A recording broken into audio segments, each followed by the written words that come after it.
Donc, c'est comme ça qu'on est rentré dans l'histoire des familles. J'ai mis les émotions parce qu'elle m'a demandé qu'est-ce que je souhaiterais faire avec le bac, après le bac, parce que avec cette manière dont je m'exprime là, j'espère que c'est pour aller faire anglais à l'université. Il dit non, moi je vais être médecin. Elle dit pourquoi? Je suis rentré, j'ai mis les émotions dedans. Il dit ah, moi j'ai eu un oncle qui est décédé par manque de soins. Elle dit ah ouais, l'émotion, il est pris dans les émotions. On a échangé, je lui ai relancé les mêmes questions. Je dit mais quand elle était petite, qu'est-ce que elle souhaiterait faire, comment faire, et puis voilà, maintenant, qu'est-ce qui n'a pas marché, tout ça, elle m'a expliqué. C'était comme si on était en train d'échanger, et après, elle a commencé à me parler de ses enfants, elle dit, elle souhaiterait que ses enfants parlent l'anglais comme moi, mais elle fait tout, elle dit non, c'est un peu, peut-être que ils ne sont pas intéressés par ça, mais un mouvement va. Donc, on échangeait comme si rien. Donc, ça, c'est une technique vraiment qui peut marcher. Peut marcher. Mais il faut t'assurer que le professeur qui est devant toi n'est pas assez dur, n'est pas assez sévère. Parce que moi, j'ai eu la chance, la dame qui était en face de moi, c'est vrai qu'au départ, je l'ai énervé, mais après, on a échangé, on a conversé. Messieurs savaient.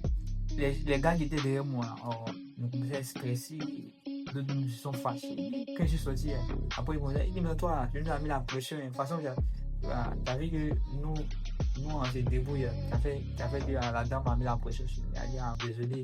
Donc, le but à les amis, ce n'est pas d'avoir du suite, mais c'est de prouver ce dont en quoi j'ai capable. Voilà, depuis la classe de 6e jusqu'en terminale, tu as appris énormément de choses. Tout ce que tu as appris là, ça ne peut pas se résumer à un test. Ça ne peut pas se résumer à un test. Donc, moi, je partais pour m'exprimer en fait. Parce que le test là, bon, un test là, il est restreint.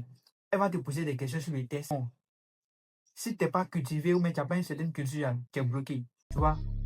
Donc, ce qui fait que des gens, même, ils ont des niveaux vraiment extraordinaires. Mais à l'oral d'anglais, ils ne piquent pas. Parce que le test, peut-être, nécessite une certaine culture, mais ils n'ont pas cette culture-là. Certes, ils arrivent à se débrouiller, mais ils n'ont pas cette culture. Donc, l'objectif, c'est d'amener la dame, le gars à te suivre. Tu amènes le gars à te suivre. Une fois qu'il est rentré dans ton truc, c'est fini. Ça devient comme si c'est toi, tu poses des questions maintenant et puis elle répond. Tu poses des questions, elle répond. Quand elle-même, elle voit que le gars, il est bon, elle te libère. Donc, c'était un peu moi ma technique. Quand j'ai fini comme ça, il dit non, sûrement. C'est sûr que j'aurais une note plus que 18. J'aurais plus que 18. Et heureusement, les résultats, il y a eu 18. Donc, c'est un peu ça. Les gars. Donc, c'est vrai que c'est une technique qui est, je dirais pas risquée. Ça peut marcher avec des gens qui maîtrisent bien l'anglais, qui savent comment aborder les conversations, qui savent comment